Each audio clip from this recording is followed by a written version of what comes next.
This is Resolute and the Resolute Leadership Podcast. I'm Vince Miller, your founder and host, and today we're tackling the topic of humility.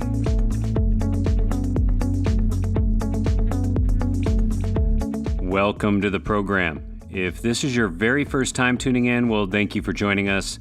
Our mission at Resolute is to disciple and develop men to lead. So if you're looking for content for your men's group or even your men's ministry, then you have to go to our website today at beresolute.org. We have a number of great tools for men who are leading other men, including some great new small group series that we know that you will absolutely love. You just got to go check it out today, all on our website at beresolute.org. But now, let's dive in. Well, today I'm joined again by Bill Derrick, president of Derrick Building Solutions, which began in 1967, where his father created his very first proposal for a remodeling project that officed out of their farmhouse. Incredible, right out of the family farm. From there, Bill and his wife continued to build this business along with some family members that partnered with him, and it's become an incredible business, doing business really God's way, or they would say the Derrick built way. Well, Bill, welcome back. I know this is one last time for us here. So we've been through some amazing topics with you and just kind of hearing a little bit of your journey, some of your expertise. Today, I want to finish with you with humility. And I think this is a topic that you know something about. I'm sure that you've been humbled in your life a few times. Yes. And you, like all men, just like me, understand the vice of pride, right? Why don't you kick us off here with helping us to understand how pride is an enemy in your leadership and your personal life? Well, I think that I took great pride in the fact that the way I'm wired, very decisive person, Yep. very rational person, I can fix anything. Now, Yeah. I'm not an auto mechanic. Right. When it comes to problems, Yeah. especially as it relates to business and even non-business situations, I can fix it. And I took great pride in how successful our company became after we took it over from my father, who started the company. I mean, we grew it by leaps and bounds. And I took great pride in that. And I kind of said, look what we've done. You know, look what I've done. Oh, we got a problem? No problem. I can fix it. I used to make the stupid statement that we're proof that you can be successful even without all the planning and goal setting and all that they tell you have to do as a business. I found out later on we maybe weren't as successful as we thought we were, but Yeah. especially during the recession. But it prevented me, I believe, from drawing the people close to me that I needed to have close to me. And it was a detriment, and you almost a little bit you're bragging about what you're doing. Yeah. And so I don't think I was as fun a person to be around. Yeah. And in looking back, I'm not saying I'm a bad guy to be around, but Yeah. Just that, I always had a quip for something. Yeah, so, I think this is a great, thank you for first off being so transparent. Guys we struggle with this, but I think this is valuable for us to hear from you, Bill, how you were feeling during those days, because I think that we do think that we have all the answers. And unfortunately, we are so blessed with certain gifts, right? That they become a god to us, right? Yes. And I would say that you've got certain leadership gifts that even I don't have, Bill. And I can, from the outside, say that I might even covet them at times. Like you just have profound ability to lead people, to understand how to go, where to go, what to do. And sometimes that can turn into a real vice. But God gives us those things, right? That's the reality, is God has given you certain gifts that he wants you to use in your lifetime. But it sounds like I'm hearing you say that there's kind of an edge to that. There's a kind of a fulcrum tip, so to speak, like on a teeter-totter, where those gifts can be used for his blessing and they tip more toward our blessing or our purposes or our means or our accomplishments. That's probably a little of what you were experiencing. Is that correct? Yeah, it's the tipping point. Yeah. And you have to realize where that tipping point is. I used to have, to better explain my attitude, it was probably one where I would say, God gave me these gifts. He expects me to use them. And then I'd say, God, I've got this.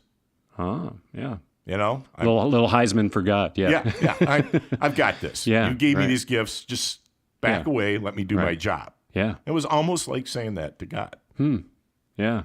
And that's kind of that point at where we know we've kind of pushed things a little bit too far. And when you start pushing God away, that's probably not a wise thing to do. All you got to do is read the Old Testament to discover how God's going to treat those kinds of people. That's right. I think about Nebuchadnezzar today, who really thought he had it all figured out, yes. and God was going to show him that he was going to eat grass and die. Yes. There's another way we're going to do things. Yes. So you're going to ignore me, and that's really what happened to Nebuchadnezzar, right? Like he walked in, he thought he had it all. He was in his palace. He thought to himself, "Look at how great I am," and literally, that day God came to him and had him eating grass of the field. Like literally took it all away just like that, and it was gone. And God can do some pretty horrific things when we start thinking we've got it all put together. But Bill, take us into the positive side of this, right? Like sometimes we as men have to learn that there is a bigger God than us, right? We are not the epicenter for the universe or even our world or the people that we lead. And we discover that through this great word, humility, that we're talking about today. So humility, talk to us about the path toward humility for you. What does that look like for you as you kind of begin to move from this kind of like, I got it all figured out, stay out of my way, Heisman God thing, to where you really are today? I just think you're such a great, wise, strong leader, but humble. How do we get there? Well, I know we have a time limit here, so I'm going to do this real quick. But for me, it was the blessing of the business storm that we went through during the Great Recession. It was a very stressful time. I tried to take it on my shoulders, even so much as saying to my partners, my brothers, say, I've got this. And I realized very quickly I didn't have this. The banks may have had it, but I didn't have it. Right. And it was during that time, and it took a long time. This sounds kind of weird to say it this way, but I'm almost thankful now that the recession for us lasted as long as it did, because it took that time for me to be, molded and honed by God to a point to where by the time we were coming out of the recession, much more humble man. And God was preparing me. He gave me almost a peace that said, I'm not going to tell you necessarily what the future holds, but you can have peace knowing that you're depending on me now and not depending on yourself. And that to me is kind of where I'm at from a humility thing. A lot of people know I've gone through a pretty major health situation. And my story is about when I was told by the doctor that I had a blood cancer, that I kind of looked at the doctor after going through the financial storm, and after God, helped me through that and made me realize the importance of depending on him. I kind of looked at my hematologist and said, okay, let's do this.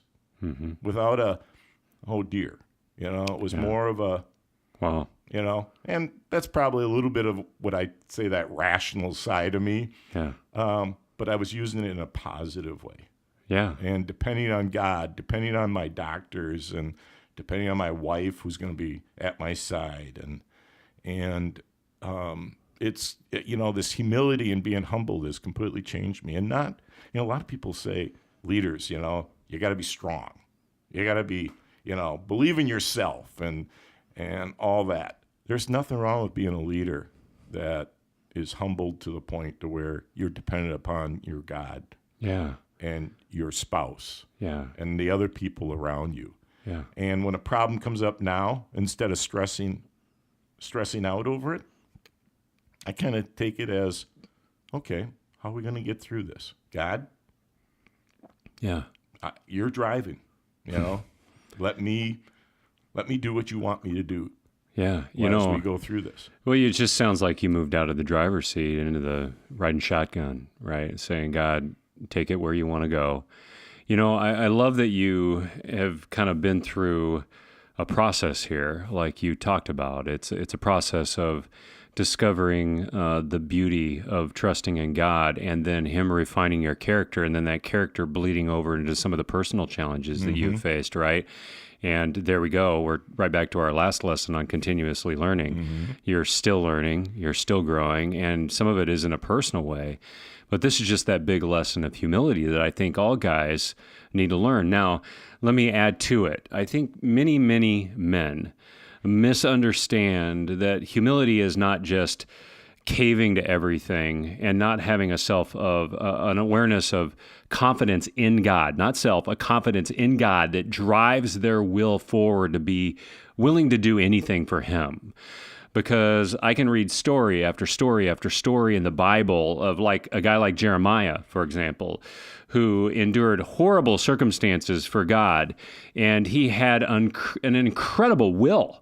Like his will was incredible, yet a combination of that will with humility as God is the object, not ourselves as the object. We take ourselves out of the driver's seat. We have now tipped over, right? We've hit the tipping point. Now we've placed our trust in God. He is the object. We can still drive stinking hard.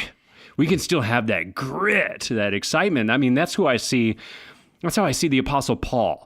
In his latter part of life, this guy's beaten, shipwrecked, stoned, left for dead, starving to death, imprisoned. I mean, this guy's had everything. His body is basically a big bruise. He didn't stop, did he? No, he didn't. But he didn't stop, and that's the good news even for you, Bill, and for me is that we can have humility and still have that drive and that passion. Humility doesn't mean that we just cave to everything. Humility does not equal weakness. It doesn't. No. In fact, humility equals greatness, right? Like, let's just look at these words here. James 4:6, great transition. But He gives more grace. Therefore, it says, God opposes the proud, but gives grace to the humble. I mean, you can hear the difference there. He opposes the proud, so He wars with the people who are prideful and arrogant and think they got it all figured out, but then gives grace to the humble. Who doesn't need God's grace? And we can be forceful with His grace, right? Like I can be excited about His grace. And I'm talking about this on a spiritual realm, but we can do this as well in our business. Like we can say, I believe God has called me proudly to use my gifts in my business, but not for my own glory, Bill Derrick, for the glory of God, so we can do His work and people can see me do it in a way that's honorable, and then God is glorified, right? So different from being arrogant and proud of ourselves, right? And building a temple to ourselves. Great lessons. Along that line, if I could just interject. Oh, please. After getting through the business storm that we got through, from time to time, I've had opportunities to talk with people, go to lunch, and you're at lunch, and a guy whether it's a banker or another businessman or whatever, look at me and says, "So what was your secret, or how did you guys get through that recession where a lot of other contractors and developers weren't able to? What did you do differently?" And I just look at them and I say, "You know how we got through the recession? By the grace of God."